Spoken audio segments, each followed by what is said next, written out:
मित्रों नमस्कार। स्वागत है आप सभी लोगों का हिंदी के महत्वपूर्ण क्लास में।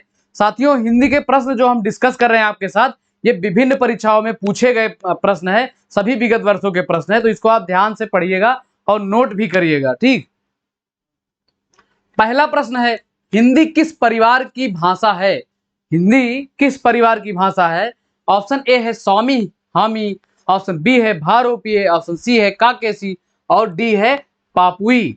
तो हिंदी किस परिवार की भाषा है साथियों? ये भारोपीय परिवार की भाषा है। किस परिवार की? भारोपीय परिवार की। अगला प्रश्न है, निम्नलिखित में से कौन सी भाषा आर्य भाषाओं में शामिल नहीं है? इनमें से कौन सी भाषा है जो आर्य भाषाओं में शामिल नहीं है? ऑप्शन ए है संस्कृत, ऑप्शन बी है प्राकृत और सी है तुर्की और डी है अंग्रेजी। तो इनमें से कौन सा आर्य भाषाओं में नहीं शामिल है साथियों? ये तुर्की भाषा जो है ये हिंदी की आर्य भाषाओं में नहीं शामिल है। अगला प्रश्न है, निम्नलिखित भाषाओं को उनके विकास क्रम में व्यवस्थित करिए। ये भाषाएं दी गई हैं, इनको इनके विकास क्रम में, यानी कि जैसे जैसे इनका उद्भव हुआ है, जैसे जैसे इनकी उत्पत्ति हुई है, उस क्रम में रखना है। तो ये इसमें कौन सा सही होगा? देखिए, इसमें सबसे पहले कौन सा आया है? ये प्राचीन भाषा आई है। उसके बाद कौन सा आया है? उसके बाद आई है लौकिक संस्कृति आई है। और उसके बाद कौन सी आई है? ये सौर सेनी आई है। और सबसे लास्ट में क्या आई है? पश्चिमी हिंदी आई है। तो इसका सही क्रम क्या हो जाएगा? 1 3 2 4 जो है ये बिल्कुल सही क्रम हो जाएगा। पहले क्या है? प्राचीन संस्कृत, उसके बाद लौकिक संस्कृत, फिर सौर सेनी और उसके बाद पश्चिमी हिंदी। और ये कभी कभी ये भी पूछ लेता है, ये सौर सेनी से जो है पश्चिमी हिंदी का विकास किससे हुआ है? तो ये सौर सेनी से हुआ है। इसका क्रम भी यही है। और पश्चिमी हिंदी पूछा जाता है तो सौर सेनी से विकास हुआ है। और पश्चिमी हिंदी के अंतर्गत भी पूछा जाता है कि पश्चिमी हिंदी के अंतर्गत कितनी बोलियां आती हैं? तो 5 बोलियां आती हैं पश्चिमी हिंदी के अंतर्गत। ठीक, अगला प्रश्न है, भाषा की सार्थक लघुत्तम इकाई किसे माना जाता है? भाषा की सार्थक व लघुत्तम इकाई किसे माना जाता है?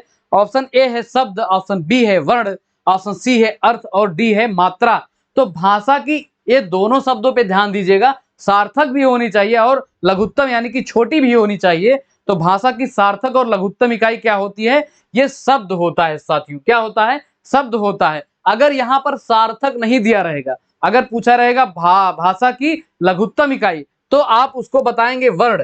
केवल लघुत्तम इकाई पूछेगा तो वर्ण बताएंगे, लेकिन अगर सार्थक पूछेगा तो वर्ण, जैसे मान लीजिए हम आ लिख दिए तो ये सार्थक लघुत्तम तो हो गया, लेकिन ये सार्थक नहीं है। आ का कोई अर्थ निकल रहा है? कुछ नहीं निकल रहा है। तो इसमें सार्थक और लघुत्तम जब पूछेगा तो इसी आ से अगर हम आम लिख देंगे एक शब्द, तो इसका कोई अर्थ निकल रहा, आम कहने पे आप कुछ समझेंगे ना, तो ये सार्थक हो जाता है। अगला है, भाषा की सबसे छोटी इकाई है। देखिए, इसीलिए इस क्वेश्चन को भी इंक्लूड कर लिए हैं कि आपका डाउट क्लियर हो जाए, कोई डाउट ना रह जाए कि सार्थक व लघुत्तम या लघुत्तम क्या होती है, दोनों में अंतर भी पता रहे।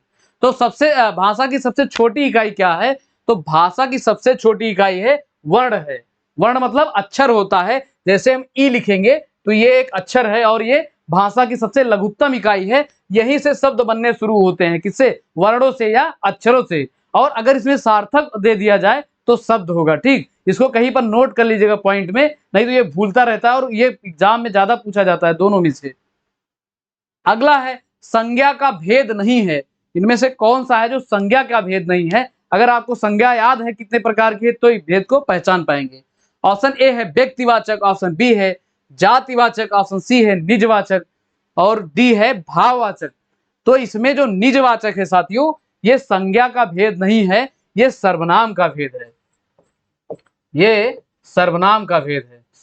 निजवाचक जो है ये सर्वनाम का भेद है। और इसका पहचान क्या है कि मत छेड़ो आप चला जाएगा। तो आप मतलब क्या होता है? स्वयं। तो ये कैसा होता है? निजवाचक। अगला प्रश्न है, निम्नलिखित में से कौन सा एक व्यक्तिवाचक संज्ञा नहीं है? इनमें से कौन सा एक है जो व्यक्तिवाचक संज्ञा नहीं है? तो व्यक्तिवाचक संज्ञा को आप पहचानेंगे कैसे, जानेंगे कैसे, उसको परिभाषित कैसे करेंगे? तो व्यक्तिवाचक संज्ञा वह होती है जिसके जैसा कोई दूसरा ना हो। जिसके जैसा कोई दूसरा ना हो, जैसे आप बोलेंगे रामायण, आप बोलेंगे गीता, तो उसके जैसा कोई दूसरा नहीं होना चाहिए, वही होता है व्यक्तिवाचक संज्ञा। तो इसमें त्रिपिटक, भारत और गंगा, इसमें क्या इसके जैसा कोई है? समरूप हो सकता है लेकिन इसके जैसा, यानी कि ये त्रिपटक अपने आप में एक विशेष होना चाहिए। कहने का मतलब यही है कि व्यक्तिवाचक जो होता है अपने आप में विशेष होता है। इसमें जो लेखक दिया गया है साथियों, ये कैसा है, ये संपूर्ण लेखक को समाहित करके, कोई भी लेखक होगा, आप लेखक बोलेंगे तो उसमें ढेर सारे लेखक आ जाएंगे, ठीक, तो ये व्यक्तिवाचक संज्ञा नहीं है। अगला प्रश्न है, निम्नलिखित में से कौन सा शब्द पुल्लिंग नहीं है? इनमें से कौन सा शब्द है जो पुल्लिंग नहीं है? ऑप्शन ए है हीरा, ऑप्शन बी है पीतल, ऑप्शन सी है अस्त्र और डी है यमुना। तो पुल्लिंग और स्त्रीलिंग का सबसे अच्छा तरीका है आप शब्दों को वाक्यों में प्रयोग करिए, उसको बोल कर देखिए, तो उससे जो है स्त्रीलिंग और पुल्लिंग पता चल जाता है। तो हीरा अच्छा होता है, हीरा चमकता है, तो ये पुल्लिंग है। और पीतल, पीतल के बर्तन बनाए जाते हैं, तो ये भी जो है पुल्लिंग है। और अस्त्र उठाते हैं या अस्त्र उठाया जाता है, अस्त्र फेंक कर मारा जाता है, तो ये भी पुल्लिंग हो गया। और ये यमुना जो है, यमुना बहती है, यमुना में उफान आई है, तो ये कैसा हो जाएगा, ये स्त्रीलिंग हो जाएगा। अगला प्रश्न है, हिंदी के शब्दों का लिंग निर्धारण किसके आधार पर होता है? हिंदी के जो शब्द हैं अभी जो जिसका लिंग निर्धारण करते हैं, हम किस आधार पर करते हैं, क्या बेसिक इसका बेस होता है?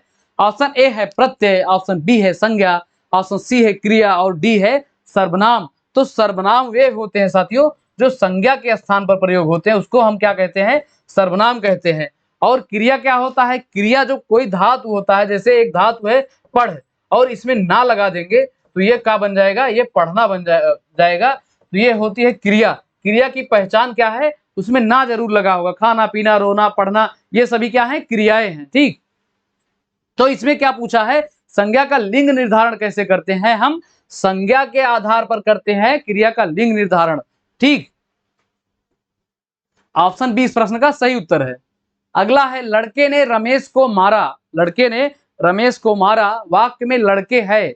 ऑप्शन ए है एक वचन, ऑप्शन बी है बहुवचन, ऑप्शन सी है द्विवचन और डी है एक वचन तथा बहुवचन। तो ये द्विवचन तो आप बिल्कुल इसको तुरंत एलिमिनेट कर देंगे, क्योंकि हिंदी में दो ही वचन होते हैं, एक वचन और बहुवचन। ये द्विवचन वाला जो है कॉन्सेप्ट जो होता है ये संस्कृत में होता है, ठीक।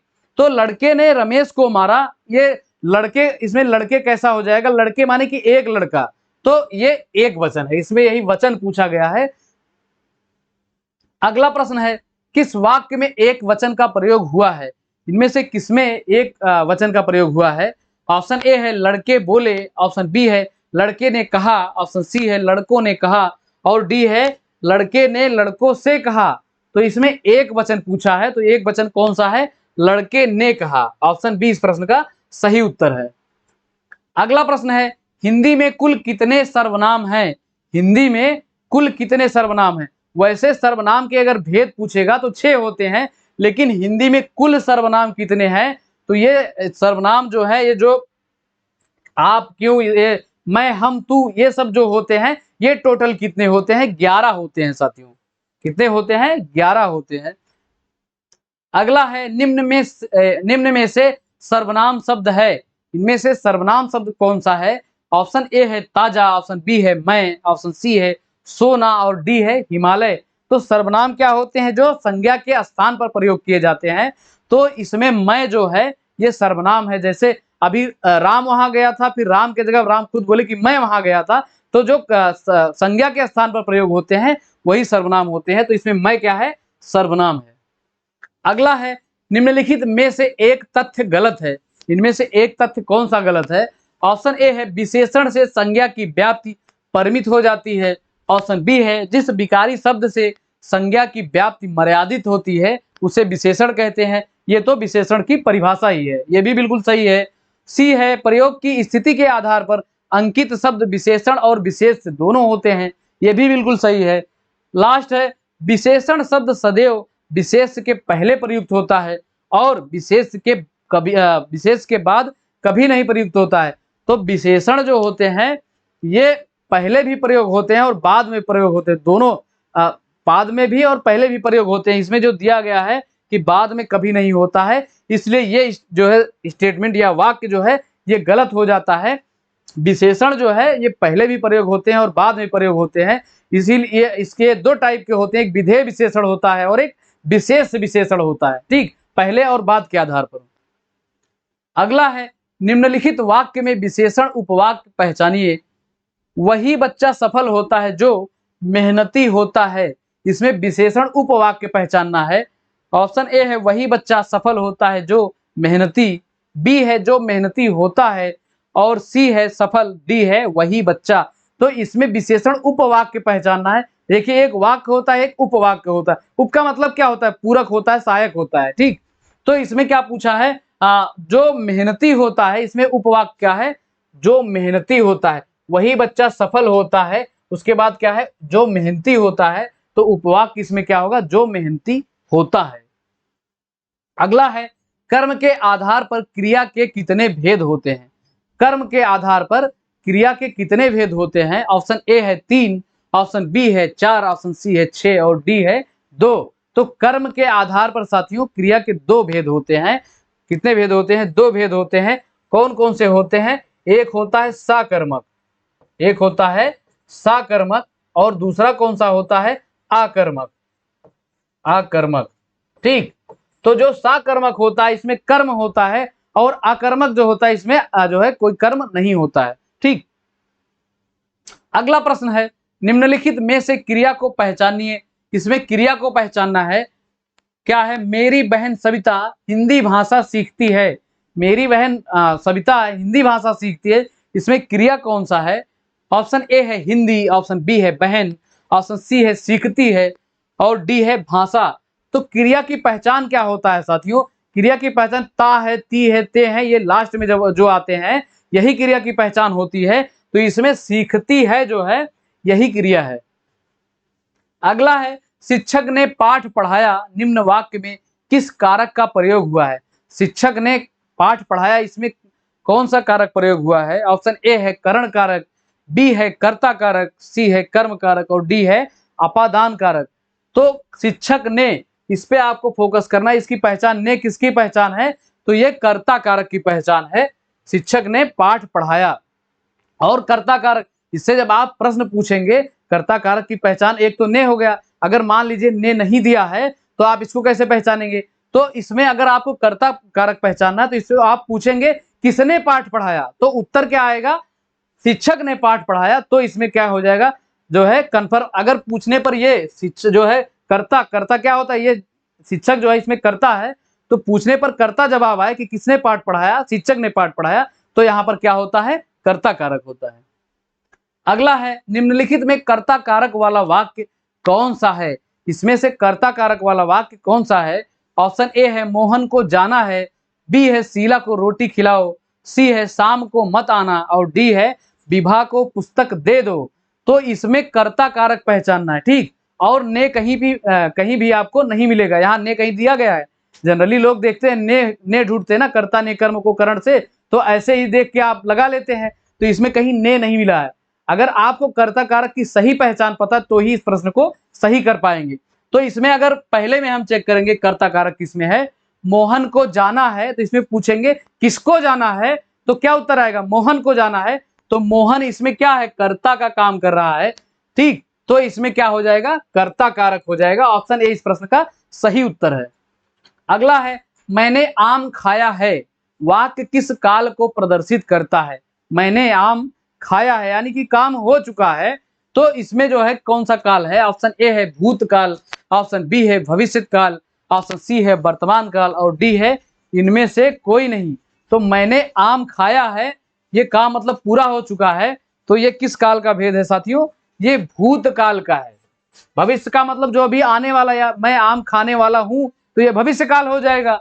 और मैं आम खा रहा हूं या मैंने अभी आम खाया है, अगर तो जो हो जाएगा ये वर्तमान काल हो। लेकिन मैंने आम खाया है ये बीत चुका है, ठीक।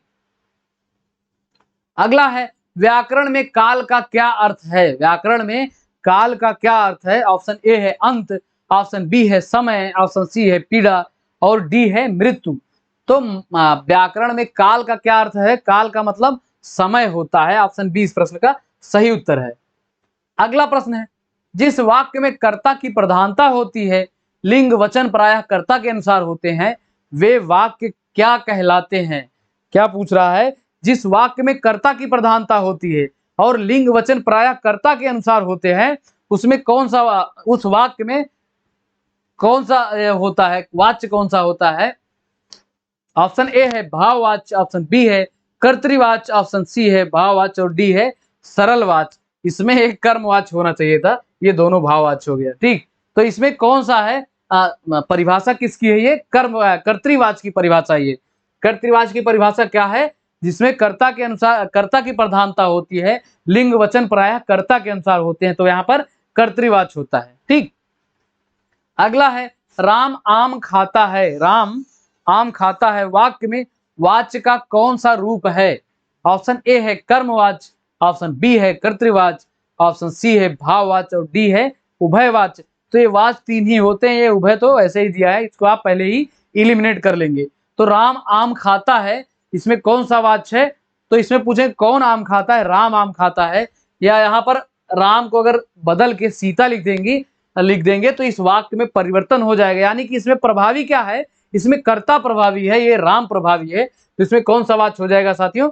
कर्तृवाच्य। जब भी वाच्य आपको पहचानना है तो पहले भाववाच्य की पहचान है तो उसमें नहीं आ जाता है, भाववाच्य में नहीं आ जाता है, लगभग आप 99% आपको मिल जाएगा। नहीं तो आप इसको भाववाच्य से एकदम टेंशन फ्री रहिए, इसको भूल जाइए, इसको याद ही नहीं करना है, इसको तो वैसे ही सही कर लेंगे। लेकिन कर्तावाच्य में अगर पहचानना है कि इसमें कर्तवाच्य है कि नहीं है, तो इसमें अगर जो कर्ता दिया गया है, इसमें राम कर्ता है, अगर कर्ता को हटा देंगे, यहाँ पर अगर सीता कर देंगे, तो वाक्य में अगर कोई परिवर्तन हो रहा है, यानी कि यहाँ पर कर्ता कर्तवाच्य की प्रधानता है, तो यहाँ पर कैसा हो जाएगा? कर्तवाच्य हो जाएगा। अगर कर्म रहे तो वहां पर कर्म को बदल कर देख लीजिए एक बार, तो जब वाक्य में कोई परिवर्तन हो जाए तो वहां पर क्या होगा? कर्म की प्रधानता होगी, यानी कि जिसकी प्रधानता होगी वही वाच्य उसमें होगा। ठीक, अगला है निम्नलिखित में से कौन सा पद विकृत नहीं होता है? कौन सा पद है जो विकृत नहीं होता है, यानी कि प्रभावित नहीं होता है, अलग नहीं होता है? ऑप्शन ए है संज्ञा, ऑप्शन बी है अव्यय, ऑप्शन सी है विशेषण और डी है क्रिया। तो विशेषण क्या होते हैं? जो विशेषता बताते हैं, किसकी? संज्ञा व सर्वनाम की विशेषता बताते हैं, वह विशेषण होते हैं। और जिसकी विशेषता बताते हैं वो विशेष होता है, वो विशेष व्यक्ति होता है।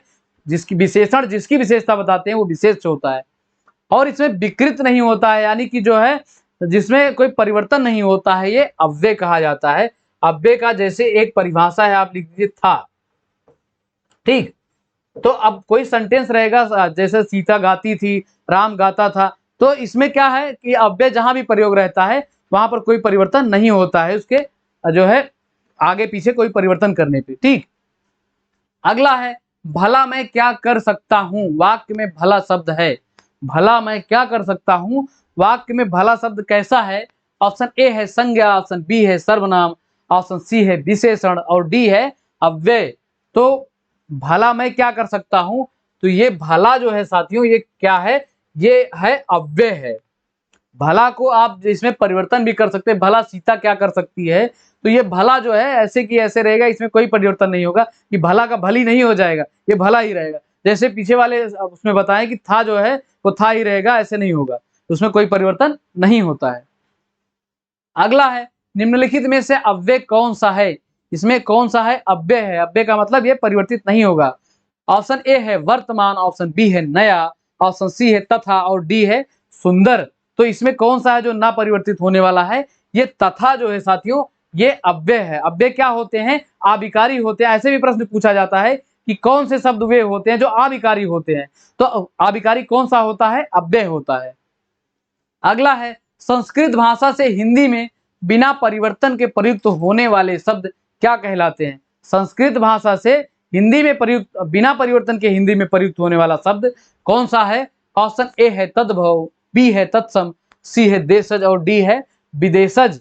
तो देशज जो होते हैं साथियों, इनकी उत्पत्ति का कोई पता नहीं होता है, जैसे थैला, पगड़ी, लोटा, खिड़की खिड़की ये सब जो है इनकी उत्पत्ति का पता नहीं होगा कि ये किस शब्द से लिया, किस भाषा से लिए गए, कहाँ से लिए गए। ये होते हैं देशज शब्द। ठीक, और संस्कृत भाषा से हिंदी में बिना परिवर्तन के जो प्रयुक्त होते हैं उसको कहते हैं तत्सम कहते हैं साथियों। क्या कहते हैं? उसे तत्सम शब्द कहते हैं। ये तत्सम शब्द की परिभाषा है। ये ऊपर संस्कृत में प्रयुक्त होते हैं, हिंदी में प्रयुक्त होते हैं, लेकिन बिना परिवर्तन के होते हैं। वो भी कहाँ के होते हैं? संस्कृत के शब्द। अगला है निम्नलिखित में से तत्सम शब्द का चयन करें। इसमें कौन सा है जो तत्सम शब्द है? ऑप्शन ए है अंश, ऑप्शन बी है अंश, सी है अंश, मतलब इसमें आपको संस्कृत का शब्द ढूंढना है सही सही। तो इसमें अंश जो है ऑप्शन बी ये तत्सम शब्द है और इसका तद्भव क्या होगा, ये ऑप्शन बी जो है, ऑप्शन ए इसका तद्भव होगा। ठीक, तत्सम मतलब सीधे सीधे आप याद रखिए कि संस्कृत वाला शब्द, और ये परीक्षाओं में इसका वेटेज भी ज्यादा रहता है। तत्सम, तद्भव और विलोम शब्द और पर्यायवाची, इन तीनों टॉपिक का ज्यादा वेटेज होता है, तो इसको आप ध्यान से पढ़ा करिए। अगला है अश्व का पर्यायवाची नहीं है। इसमें से अश्व का पर्यायवाची कौन सा नहीं है? ऑप्शन ए है तरंग, बी है घोटक, सी है घोड़ा और डी है। तो इसमें जो है ये तरंग जो है साथियों, ये लहर का पर्यायवाची है। किसका पर्यायवाची है? तरंग, लहर का पर्यायवाची है। तो इस घोड़ा का पर्यायवाची घोटक, घोड़ा और है। तरंग अगर ये तुरंग होता, ये तुरंग होता, देखिए तुरंग और तरंग में कंफ्यूजन ना हो आपको। तुरंग जो होता है ये घोड़े का पर्यायवाची होता है, और तरंग जो होता है ये लहर का पर्यायवाची होता है। लहर का पर्यायवाची ऊर्मी भी होता है। तो ए इस प्रश्न का सही उत्तर है। अगला है निम्नलिखित में से कौन सा अनीक का पर्यायवाची शब्द है? इनमें से कौन सा है जो अनीक का पर्यायवाची शब्द है? ऑप्शन ए है अर्जुन, ऑप्शन बी है सेना, सी है अग्नि और डी है घोड़ा। तो घोड़ा का तो अभी अभी देखे है, और क्या? तुरंग, तुरंग, घोटक, घोटक और अश्व।